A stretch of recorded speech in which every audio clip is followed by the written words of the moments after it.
வெளிப்படுத்தின விசேஷம் 20ஆம் அதிகாரம் 15 வசனம் பாருங்கள். வெளிப்படுத்தின விசேஷம் எடுங்க, 20ஆம் அதிகாரம் 15வது வசனம் பாருங்கள்.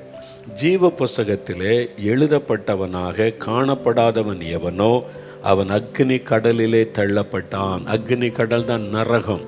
இரவும் பகலும் வேதனை உள்ள ஒரு இடம் அக்னி கடல். அப்போ நீங்கள் மோட்சத்துக்குள்ளே போகணும் அப்படின்னு சொன்ன வைகுண்டம், அந்த பரதேசி, சொர்க்கம் அப்படிலாம் சொல்கிறீங்களே, அந்த பரலோகத்துக்குள்ளே போனால் ஒரே ஒரு வழி இயேசு கிறிஸ்து. அவருடைய இரத்தத்தினால் கழுவப்பட்ட அனுபவம் பெற்றுக்கொண்டு ரட்சிக்கப்பட்டால் தான் உங்கள் பெயர் ஜீவ புஸ்தகத்தில் எழுதப்படும். நீங்கள் எவ்வளோ பக்தியாக வேணாலும் இருங்க, எவ்வளோ காணிக்க வேணாலும் கொடுங்க, எவ்வளோ பணம் வேணாலும் சொல்லும், பக்தியாக தெய்வ வணக்கம் பண்ணுங்க, ஏழைகளுக்கு கோடி கோடியாக கொடுத்து தான தர்மம் பண்ணுங்க, அந்த பலன் இந்த இம்மையிலே கொடுக்கப்படும். பரலோக ராஜ்யத்திலே போக முடியாது. தெளிவாக அறிந்து கொள்ளுங்க. இயேசு கிறிஸ்து ஒருவர் தான் பரலோகத்திற்கு வழி. அவர் ஒருவர் தான் மனிதனுடைய பாவத்துக்காக விலைக்கரையும் கொடுத்து மரித்து உயிர்த்து எழுந்தவர். அவர் ஒருவர் தான் வழி. அதனால தான் நாங்கள் இதை கூவி கூவி சொல்கிறோம். ஏமாந்து போயிடுறாங்க. பக்தின்ற பேரில் நீங்கள் ஏமாந்து ஒரு நாள் மரணத்தை சந்திக்கும் போது, ஐயோ நரகத்தில் போய் நிற்கும் போது நீங்கள் ஏமாந்து போயிடக்கூடாது என்பதற்கு தான் நாங்கள் இவ்வளவு செய்திகளை உங்களுக்கு சொல்லுகிறோம். அதுக்கு தான் இவ்வளவு சாட்சி, இவ்வளோ அற்புத அடையாளம் பார்க்குறீங்களே. இதுக்கு மேலே உங்களுக்கு என்ன அடையாளம் வேணும்? குடிகாரன் மனம் திரும்புகிறான், 40 வருஷம் குடிகாரனுக்கு விடுதலை, விபச்சாரக்காரனுக்கு விடுதலை, 37 வருஷம் வியாதியிலிருந்து விடுதலை, பிறவி பாதிப்பில் சுகம், இவ்வளோ அற்புதத்தை ஆண்டவர் உங்களுக்கு சொல்லியும் நான் இப்படி தான் இருப்பேன், மனம் திரும்ப மாட்டேன், இப்படி தான் போவேன்னா நரகத்தை நீங்களே தேடிக்கொள்கிறீங்கன்னு அர்த்தம். கிறிஸ்தவர்களே அறிந்து கொள்ளுங்க. ஐயா சர்ச்சில் கமிட்டியில் மெம்பர் தான், பரலோகத்தில் பேர் இருக்குதா? ஜீவ புஸ்தகத்தினுடைய பேர் இருக்குதா? நிச்சயமாக சொல்ல முடியுமா? உங்களுக்கு அந்த கான்ஃபிடென்ஸ் இருக்குதா? ஏமாந்து போயிடாதங்க. நீங்கள் பாவம் மன்னிக்கப்படாமல் ஜீவ புஸ்தகத்தில் பெயர் எழுதப்படாது. அப்போ வசனம் சொல்லுது, ஜீவ புஸ்தகத்தில் பெயர் எழுதப்படலைன்னா நரகத்தின் அக்னி தான். ஒரு முறை ரட்சிக்கப்பட்டா ஜீவ புஸ்தகத்தில் பெயர் எழுதப்பட்டாச்சு, அப்புறம் இஷ்டப்படி வாழலாமா? வாழ முடியாது. அதன் பிறகு பரிசுத்தமாக வாழணும், ரட்சிப்பை காத்துக்கொள்ளணும், இயேசுவோடு வாழணும். யாத்திராமம் 32-33 பாருங்கள்.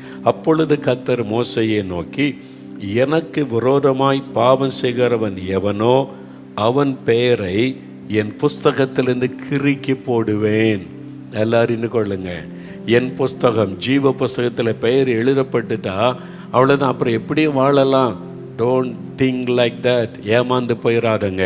நீங்கள் ரட்சிப்புள்ள நிலைச்சு நிற்கலை, ஆண்டோருக்குள்ளே நிலைச்சுன்னு நீங்கள் முன்னேறி போகலைன்னா துணிந்து கிருபை பாவத்தில் போனீங்கன்னு வைங்க, கிருபையை போக்கடித்தார்கள் என்று பைபிளில் இருக்குது.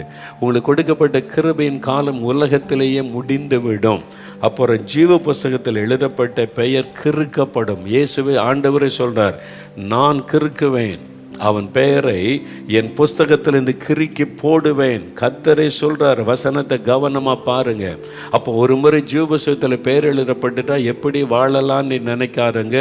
அந்த புஸ்தகத்தில் ஜீவ புஸ்தகத்தில் எழுதப்பட்ட பெயர் கிறுக்கப்பட்டு விடும். கிறுக்கப்பட்டுட்டா நீங்கள் ரட்சிக்கப்பட்டிருந்தேன் அப்படின்னால இடையில கிறுக்கப்பட்டுட்டா பலத்து போக முடியாது. உங்கள் பேர் அங்கே இருக்காதுல்ல, அடிச்சிருவாங்கல்ல. சபையை விட்டு கம்யூனிகேட் பண்ணுறோன்னு சிலரை விளக்குறாங்கல்ல, அப்போ பேர் எடுக்கப்பட்டுறதில்ல. அதே மாதிரி ஆண்டவர் ஜீவ புஸ்தகத்தில் பெயர் எழுதப்பட்டிருந்தால் அதை காத்து கொள்ளணும். இது ரொம்ப முக்கியம். ஏன்னா இதை நீங்கள் செய்யாமல் பல்லவத்து போக முடியாது. அற்புதம் நடந்துச்சு, சுகம் கிடச்சிரு, ஐயோ இந்த ஜெபிக்கலாம் ஜெபிச்சு எனக்கு சுகம் கிடச்சிது, அதை வச்சு பல்லவத்து போயிட முடியாது. ஐயா நீங்கள் ரட்சிக்கப்படணும், காத்து கொள்ளணும், ஆண்டவருக்குள்ளே நிலைச்சி இருக்கணும். இப்போ ஒரு நிமிடம் வலதுகரம் உயர்த்துங்க, கண்களை மூடுங்க. நான் ரட்சிக்கப்பட்டிருக்கிறேனா? ஒரு கேள்வி கேளுங்க. நீங்களே உங்களை கேளுங்க. ரட்சிக்கப்பட்டிருக்கிறேனா? என் பாவம் மன்னிக்கப்பட்டிருக்கிறதா? இயேசு என் உள்ளத்தில் வாசம் பண்ணுகிறாரா? கேள்வி கேளுங்க. நீங்கள் கிறிஸ்தவ குடும்பத்தில் பிறந்திருந்தாலும் ரட்சிக்கப்படணும். கிறிஸ்தவ ஊழியக்காரனாக இருந்தாலும் ரட்சிப்பின் அனுபவத்தை பெற்றிருக்கணும். ஆண்டு விட்டு ஒப்புக்கொட ரட்சிக்கப்பட்டிருக்கேன்னா கேள்வி கேளுங்க. உங்களையும் கேள்வி கேளுங்க. என் பாவம் மன்னிக்கப்பட்டிருக்குதா? பாவத்திலிருந்து விடுதலை பெற்றிருக்கிறேனா? இயேசுவின் ரத்தத்தினால் கழுவப்பட்டிருக்கிறேனா? பரலோகத்தில் என் பெயர் எழுதப்பட்டிருக்குதா? ஆண்டவரே இந்த நிச்சயத்தை எனக்கு தரணும், இந்த அனுபவத்தை எனக்கு தரணும்.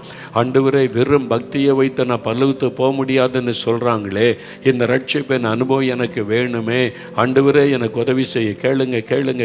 ஜெபம் பண்ணுங்க. தகப்பனே, ஒருவரையும் விடாமல் விடாதிரும். ரட்சிக்கப்படாத ஒவ்வொருவரோடு நீர் பேசும். ரட்சிப்பை பெற்றுக்கொள்ள ஆவியானவர் தூண்டி எழுப்பும். உணர்வுள்ள இருதயத்தை தாரும். ஆவியானவர் கிரியை செய்த வாலிப தம்பியை தொடும், வாலிப மகளை தொடும், இந்த ஊழியக்காரரை தொடும், ஊழியக்காரியை தொடும். ஆண்டவரே இந்த தகப்பனாரை தாயாரை தொடும். ஆண்டவரே அவங்க மனம் திரும்பி ரட்சிக்கப்படுகிற அனுபவத்தை பெற்றுக்கொள்ள கிரியை செய்யும். பரிசுத்த ஆவியானவர் தொடர்ந்து கிரியை செய்ய ஒப்பு கொடுக்கிறேன். நீர் கிரியை செய்கிற அன்பிற்காக ஸ்தோத்திரம், ஸ்தோத்திரம், ஸ்தோத்திரம். இயேசு கிறிஸ்துவின் நாமத்தில் ஜெபிக்கிறோம் பிதாவே. ஆமேன், ஆமேன்.